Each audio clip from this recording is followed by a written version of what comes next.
అంటే ఎంత బాధాకరమైన విషయం అంటే స్టాండింగ్ కమిటీ సమావేశం పెట్టారు రేపు సోమవారం.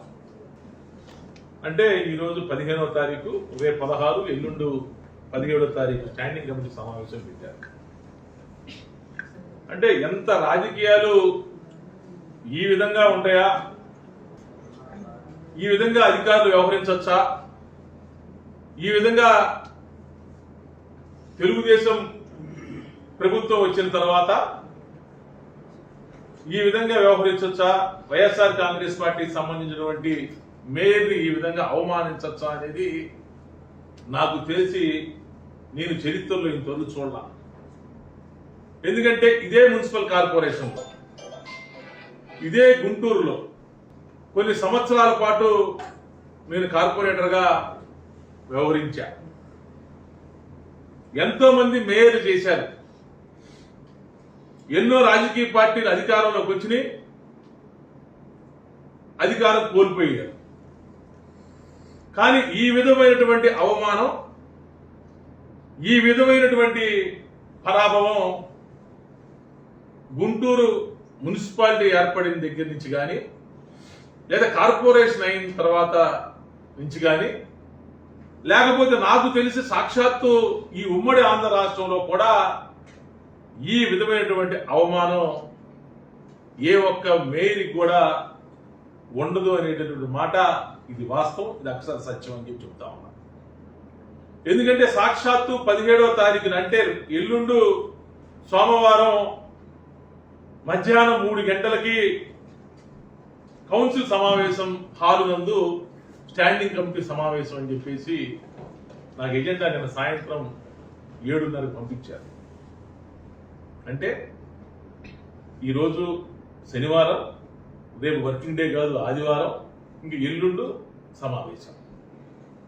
ఈ సభ నిర్వహించవలసినటువంటి బాధ్యత ఈ సభకి చైర్మన్ స్థానంలో ఉన్నటువంటి మేయర్. ఆ మేయర్ ఎవరు? నేను. ఆ మేయరే ఈ స్థాయి సంఘ సమావేశానికి అధ్యక్షుడు, చైర్మన్. చట్టం ఏం చెబుతా ఉంది? ఏదైనా సమావేశం పెట్టాలి అనుకున్నప్పుడు ఆ సమావేశం యొక్క సమయము, ఆ సమావేశం యొక్క తేదీ, ఆ సమావేశం నిర్వహించేటువంటి ప్రదేశం మేయరు, చైర్మన్ నిర్వహించేటువంటి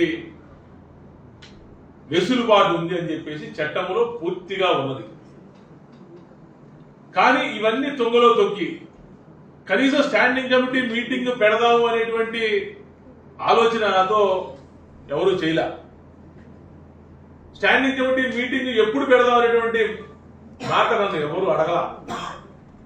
కనీసం ఈ స్టాండింగ్ కమిటీలో ఏ అంశాలపై చర్చిద్దాం అనేటువంటి ఆలోచన కమిషనర్ గారి దగ్గర నుంచి కింది స్థాయి సిబ్బంది వరకు ఎవ్వరు కూడా చేయలే. మార్చి 15వ తారీఖు అవుతా ఉంది.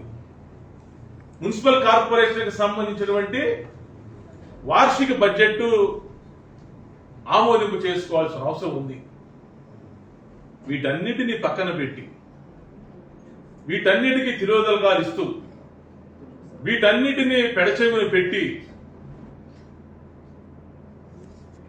ఒక ఎజెండా తయారు చేసి బడ్జెట్ సమావేశం పక్కన పెట్టి, నేను పెట్టమన్నటువంటి కౌన్సిల్ సమావేశాన్ని పెట్టకుండా, కనీసం నాకు ఇన్ఫర్మేషన్ లేకుండా, కనీసం నాతో చర్చించకుండా, కనీసం ఈ ఎజెండాలో ఏవైతే అంశాలు పెడతారో ఆ అంశాలు ఏవైతే ఉన్నాయో వాటిని నా దృష్టికి తీసుకురాకుండా వాళ్ళు సమావేశం 17వ తారీఖు మధ్యాహ్నం 3 గంటలకి కౌన్సిల్ హాల్ నందు సమావేశాలు నిర్వహిస్తామని చెప్పేసి ఒక ఎజెండా నిన్న సాయంత్రం 7:30కి నా దగ్గరికి పంపించడం జరిగింది.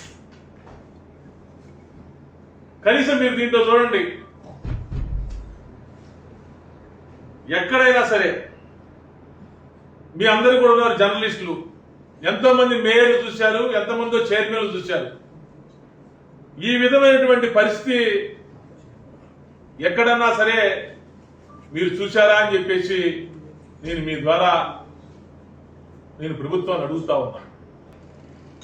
నేను ఒక ప్రథమ పౌరుణ్ణి, అంటే ఒక 10 లక్షల మంది జనాభాకి జవాబుదారుని. నేను ఒక వైఎస్ఆర్ కాంగ్రెస్ పార్టీయా లేకపోతే నేను ఇతర పార్టీలు అనేది కాకుండా ఒక 10 లక్షల మంది జనాభాకి నేను రిప్రజెంటేటివ్ గా నేను సేవలు అందిస్తా ఉన్నా. ఎన్ని అవమానాలండి ఈ కూటమి ప్రభుత్వం అధికారంలోకి వచ్చిన తర్వాత. ఎన్ని అవమానాలు చేశారండి ఈ కూటమి ప్రభుత్వం అధికారంలోకి వచ్చిన తర్వాత. కనీసం దశాబ్దాల కాలం నుంచి మేయర్ గారికి వస్తున్నటువంటి మినిమం ప్రోటోకాల్ కూడా ఈరోజు ఈ కూటమి ప్రభుత్వం నుంచి వచ్చిన తర్వాత కనీసం నేను నోచుకోలేకపోయాను అంటే ఇంతకన్నా అవమానం ఏముంటది. ఒక్కసారి ప్రభుత్వ పెద్దలను నేను కోరుతా ఉన్నా, ఏమండి గత కొన్ని సంవత్సరాలుగా మేయర్ గారికి ఆనవాయితీ ప్రకారం కొన్ని ప్రోటోకాల్ సంబంధించినటువంటి కొన్ని ఉంటాయి. సాక్షాత్తు నా ఛాంబర్కి, నా మున్సిపల్ కార్పొరేషన్ ఛాంబర్కి నేను వెళ్ళాలి అంటే ఆ ఛాంబర్కి తాళం వేసి ఉంటుంది. నేను వెళ్ళి ఒక 10 నిమిషాలు 20 నిమిషాలు వెయిట్ చేస్తే మా సెక్రటరీ గారు లేకపోతే మున్సిపల్ కార్పొరేషన్ మేనేజరు ఆ తాళాలు ఎక్కడున్నాయో నా దగ్గర ఉన్నాయి, నీ దగ్గర ఉన్నాయి, లేదా వాచ్మ్యాన్ దగ్గర ఉన్నాయని చెప్పేసి ఆ తాళాల్ని నన్ను ఒక పావు గంట 20 నిమిషాలు నన్ను వెయిట్ చేయించి తరువాత తాళాలు తీసేటువంటి పరిస్థితి. కనీసం మంచినీళ్లు కూడా ఇవ్వడానికి మేయర్ ఛాంబర్ లో అటెండెంట్ కూడా లేకుండా చేసేటువంటి దౌర్భాగ్యమైనటువంటి పరిస్థితులు తీసుకొచ్చి ఈరోజు కూటమి ప్రభుత్వం రెడ్ బుక్ రాజ్యాంగాన్ని గుంటూరు నగరంలో ఈరోజు తీసుకొస్తా ఉంది. ఎందుకంటే 9 మాసాల నుంచి నేను అవమానాలు ఎదుర్కొంటా ఉన్నా. కనీసం ఇన్ని సభలు సమావేశాలు జరిగినాయి, ఇన్ని అభివృద్ధి కార్యక్రమాలు సంబంధించినటువంటి చర్చ జరిగింది, ఇన్ని అభివృద్ధి కార్యక్రమాలకు సంబంధించి సమీక్ష సమావేశాలు జరిగినాయి. కనీసం ఒక్క సమావేశానికైనా ఒక్క సమీక్షకైనా సరే యాజ్ ఏ మేయర్గా, ప్రథమ పౌరుడిగా బాధ్యతాయుతమైనటువంటి పదవిలో నేనున్నాను. 10 లక్షల మంది జనాభాకి ప్రజలు నన్ను 5 సంవత్సరాలు మేయర్గా ఉండమని నాకు అవకాశం ఇచ్చారు. కనీసం ఏ సమాచారం అయినా సరే నాకు కనీసం మినిమం ఇంటిమేషన్ ఇచ్చారా, సమాచారం అందించారా అని చెప్పేసి నేను అడుగుతా ఉన్నా. ఇంతకన్నా అవమానం, ఇంతకన్నా పరాభవం చరిత్రలో ఏ మేయర్కి ఇంతవరకు లేదు, భవిష్యత్తులో కూడా రాకూడదు అని చెప్పేసి కూడా నేనైతే మనస్ఫూర్తిగా నేను కోరుకుంటాను. ఎందుకంటే ప్రజాస్వామ్యబద్ధంగా ఎన్నికైన అంటే ప్రజాస్వామ్యబద్ధంగా 5 సంవత్సరాల పాటు ఎన్నికైన నన్ను ఈరోజు మేయర్గా గద్దె దించాలి అని చెప్పేసి వాళ్ళు కార్పొరేటర్లు ఇళ్ల మీద పడతా ఉన్నారు, కార్పొరేటర్లతో రాయబారాలు చేస్తా ఉన్నారు. తెలుగుదేశం ప్రభుత్వం కేవలం కక్ష సాధింపు చర్యలు చేయాలి, రెడ్ బుక్ రాజ్యాంగాన్ని. ఎందుకంటే నా మనసులో బాధలు ఎన్నో ఉన్నాయి, నేను పడుతున్న అవమానాలు ఎన్నో ఉన్నాయి. కానీ చెప్పిన 10% మాత్రమే, చెప్పని 90% ఉన్నాయి. ఏదో ఒక రోజు తప్పకుండా అవన్నీ కూడా చెబుతాను. ఒక ప్రథమ పౌరుడిగా నేను ఈ స్థాయిలో ఉండాలి, ఈ లిమిట్ లో ఉండాలి అని చెప్పేసి నేను ఎప్పుడు అనుకోలా. 4 సంవత్సరాల పాటు నేను ఎంతో సర్వీస్ చేశాను. తెలుగుదేశం పార్టీ వాళ్ళు లేదా భారతీయ జనతా పార్టీ అనో, జనసేననో, కాంగ్రెస్ అనో లేదా వైఎస్ఆర్ కాంగ్రెస్ అనేది చూడకుండా నేను ఎన్నో అభివృద్ధి కార్యక్రమాలు చేశానని చెప్పేసి చాలా గర్వంగా చెప్తా ఉన్నాను.